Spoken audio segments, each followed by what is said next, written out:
You will be happier and more content when you guys are just being who and how God created you to be. There's nothing wrong with your family culture, as long as obviously your family culture is not evil or sinful, which I highly doubt. So embrace your family culture. It will make you happier because you will no longer be comparing to anybody else. Welcome to Little by Little Homeschool Podcast, where you'll learn tips and strategies that will empower you to home educate your children. I'm Leigh Nguyen, a homeschool mom of over 12 years, which includes 2 graduates. When I started homeschooling, I was pretty much on my own and was desperate for encouragement and help. My mission is to be a source of encouragement and help to you. Whether you are just beginning your homeschool journey or you're deep into the homeschool lifestyle, Little by Little Homeschool wants to help you stay the course, because all the time you are investing into your children is completely worth it. If you're ready to take your homeschool to new levels, keep listening.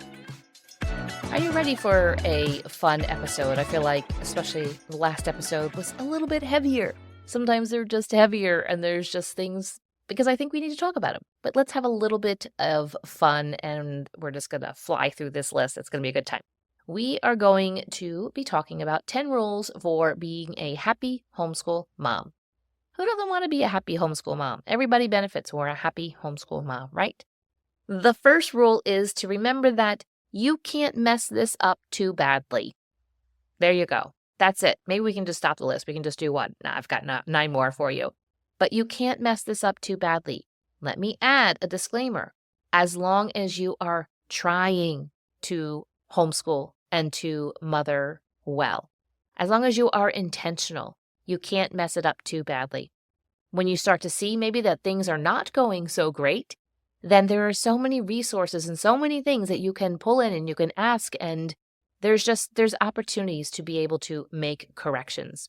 You can't mess it up too badly. Don't let the naysayers say that you will mess them up, because you won't. There are significantly way more well-adjusted homeschoolers out there.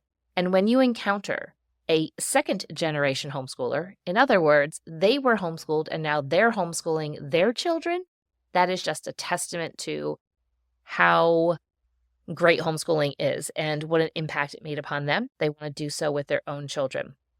So you can be a happier homeschool mom when you realize that it doesn't all fall and rest upon your shoulders. Yes, you are going to make an impact, for better, for worse, but you can be happy just knowing, just rest in this, that you can't mess it up too badly. Number 2 is to embrace your family culture. When we embrace the way that our unique family is, we can just be happier because we stop trying to be somebody or something else, or to be a family that we are not. Say, for example, you are a family that really doesn't like to travel. You prefer to be home, and a lot of times our family culture is set by the husband and the wife. Kids can come along and those adjustments can be made. But say you're a family that you enjoy just the quietness of your sweet little town and being home. And you say, oh, well, a lot of people are traveling a lot more, and I see a lot more videos online about people traveling. We should do that. And you're miserable traveling. Then maybe you're not a big travel family. That's okay. Maybe you are a family that enjoys just quiet evenings, sitting and reading books. Or maybe you're a family that enjoys getting out. You got basketball hoops in your driveway and you all enjoy playing basketball together, or you enjoy going for jogs at night, or I don't know, hiking. It can run anything. Whatever it is, embrace your family culture. You will be happier and more content when you guys are just being who and how God created you to be. There's nothing wrong with your family culture, as long as obviously your family culture is not evil or sinful, which I highly doubt. So embrace your family culture. It will make you happier because you will no longer be comparing to anybody else. And just remember that there are some families out there, you might be a little kind of jealous of their family culture, but turn that around, because I can almost guarantee that there are some families that really appreciate and wish that their family culture was a little bit more like yours. So we're all thinking it. Embrace your family culture. Use ideas of what other people do. We don't have to live in a vacuum. and you can add that to your family culture, but embrace it. You'll be happier. Number 3 is don't neglect your marriage. This is one that I can very easily struggle with from the time that our children were firstborn baby, and so needy, needs everything from me.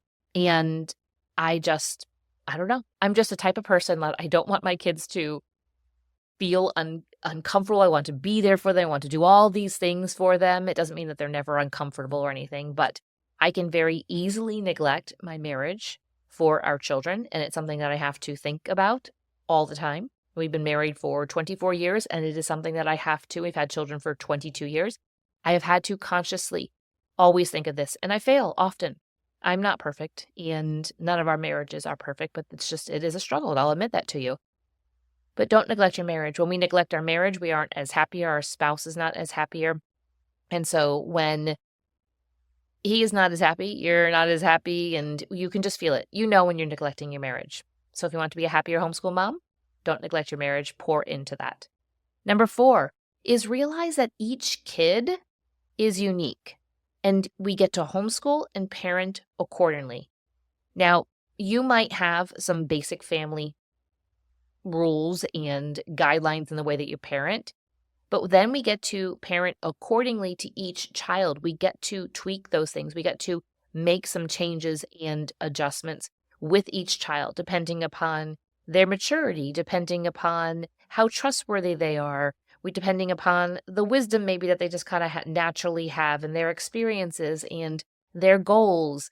And so when we realize that each child is unique, it actually makes it a little bit fun to parent. I know it can be a little bit stressful too, but we don't have to do the same thing for each child, and we can be happy just with each child that God has given us and how they are unique. Number 5, be a happier homeschool mom by adjusting every homeschool year. That's the bare minimum, adjusting every homeschool year. So as right now we are getting closer to the end of a homeschool year and you're thinking about next homeschool year, make adjustments accordingly. Because even now, April, say you don't start until September, that's how many months older that your children, each of them, will be. And so at a bare minimum, adjust every year. I highly recommend adjusting as the year goes along, and especially taking a deeper look between like Christmas and New Year's before you kind of jump back into things and say, okay, how are things going? And make some adjustments. At the bare minimum, adjust every year. You will be happier because you're not trying to fit last year into this year and it's not going as well. Number 6, find your friends. These friends can be homeschool mom friends. They don't have to be homeschool mom friends, but I suggest at a bare minimum having 1 or 2 homeschool mom friends because you have someone to talk to about curriculum, about routines, maybe about homeschool mom books and all the things, but find your friends. And this doesn't mean that you have to get together with them often. There is no specific prescription as to how often to get together with them, but find your friends. Even just being able to text and voice message each other back can make you a happier homeschool mom. Number 7, set up a routine that works for you too. Maybe you don't want to start homeschool until closer to 10, 11 o'clock in the morning. Then set up that routine. You might even have some kids who want to start bright and early. You might have some early risers. Let them do their independent work. They could start at 7, 8 o'clock in the morning and do their independent work. And maybe then you start doing your lessons or your morning time, your family learning. Doesn't start till 10, 11 because you just get going a little bit slower in the morning. Set up a routine that works for you too. The homeschooling is not just about your kids. It's also about you. It's also about your husband. It's also about what God is doing in each individual person in your family, as well as your family as a whole. And setting up a routine that works for you can help you to be a more happy and content homeschool mom. Number 8 goes kind of a little bit along with that. And that is to choose curriculum and resources that you enjoy. Let's add a disclaimer to this. You might have a child that really enjoys a specific math curriculum, and you want to gouge your eyes out with it, but they're doing really well with it. And so you say, you know what? I'm going to do what I have to do to be able to serve this child well. But given the option to choose, you might choose a different math curriculum, and maybe another child will do absolutely fine with a different curriculum. You might have a child that doesn't matter what math curriculum you give to them, they'll be fine with it. And so if you have those options that you can choose the curriculum and resources, choose some that you enjoy. And again, maybe you have that. Let's go back to that math. You can't really do one that you enjoy a bit more. This is one that's going to serve them well. Well, how about picking a language arts or a history or a science curriculum or resource that you really enjoy as well? We can always balance it out. Number 9 is to lean into your personality. Maybe you're a little bit quieter. Maybe you're a little bit more rambunctious. Maybe you're somewhere in between. Maybe you enjoy art. Maybe you enjoy science. Maybe you enjoy spending time outside. Maybe you enjoy spending time inside. Maybe you're an introvert. Maybe you're an extrovert. Maybe, all the maybes. Lean into your personality.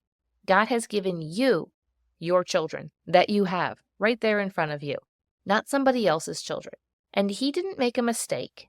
He knew that maybe that strong-willed child and you are very laid back. He knew that the two of you together were going to be a good team. And so lean into your personality and with the parenting. And if you have a strong-willed child and you are not a strong-willed type of person, I'm going to hope maybe your husband is. If he's not, then get some outside resources to help you out with that, because it's very unique with a strong-willed child. I have one of those, and I am the strong-willed parent. And there was definitely some fireworks at times, we'll just say that. But lean into your personality. This doesn't mean that we say, well, this is the way that I am, because there is sanctification. There is a refining that is going on. What I'm saying is lean into just what you bring to the table. I think it's so fun to see moms that are maybe just a little bit more flamboyant or more artistic, and, let's just say their wardrobe. Just when it comes to clothes, I'm like, oh, that looks so cute. If I put it on, I would feel like a clown, because patterns and all the things, I might wear some things with stripes, but that's about it. Actually, I do like polka dots. I don't mind polka dots, like the right polka dots. I don't know if I have any, maybe dresses that might have some floral, but they're muted. It's just, I love it on other people, but I just feel like there's a spotlight on me if I wear any clothing that's a little bit more artsy or something. I feel like everybody's looking at me. And so it just isn't my personality. I'm just more of a jeans and a t-shirt kind of girl. And I think that's okay. If you enjoy wearing skirts and dresses and getting dressed up more often, you like getting your nails and your hair done, that's a part of your personality. That's okay. There's nothing wrong with that. If your budget allows for it, then go for it. I'm not saying go get your hair done because you have to and your budget isn't allowing for it. But let's go back to that refining and that sanctification. So there's a line there of saying, well, let's go back to me being strong-willed. There are times that being strong-willed works for good for God and His glory, and works for good for my family, and works for good for my friends, and works for good for me. But there are times that it does not work for good, when that strong-willed then crosses the line to sinful behavior. And that's when I need to be like, okay, God, please refine me, repent of what I have done, seek apology from other people, apologizing to those that I have wronged. But there are so many ways that God wants to work in us, refine us, and sanctify us, and when we become very rigid and say, well, this is just the way that I am, there is that line that we can cross. So be careful of crossing that line.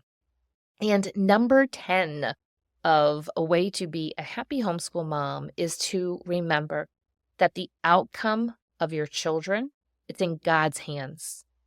And you just do what He has called you to, and let Him carry that to completion. Let Him combine all of those experiences and the education, the learning, and the family time, and the activities, and all of the things that you have done, pouring into them to create this person. Now, we get to take an active approach when it comes to homeschooling and raising our children. What an awesome privilege. We aren't just coming off an assembly line. God just doesn't copy, paste, copy, paste, copy, paste. It's not like that at all. The world is beautiful and wonderful, and He has put us together with our kids, and He has called us to homeschooling. So we get to take an active part and we need to be intentional about it. Let's go back up to number 1, where I said you can't mess up too badly as long as you are trying. And then the outcome, I'm going to round this out with number 10, is that the outcome is in God's hands. That can lead you to being a happy homeschool mom because you feel content. We don't have to continue to strive. We don't have to do all of the academics. We don't have to enroll them in every single activity that is out there. We can be content that good things will come with the time that we have poured into our children. If you are looking for some encouragement right now, some camaraderie, I highly encourage you to join the Facebook group. It's an amazing group of moms. The link will be in the show notes for you to join, and I look forward to seeing you over there. Thank you for listening, friend. I'd love to connect with you more. You can find social media links in the show notes and share this episode with a friend who could use a boost to her homeschool. See you back here real soon.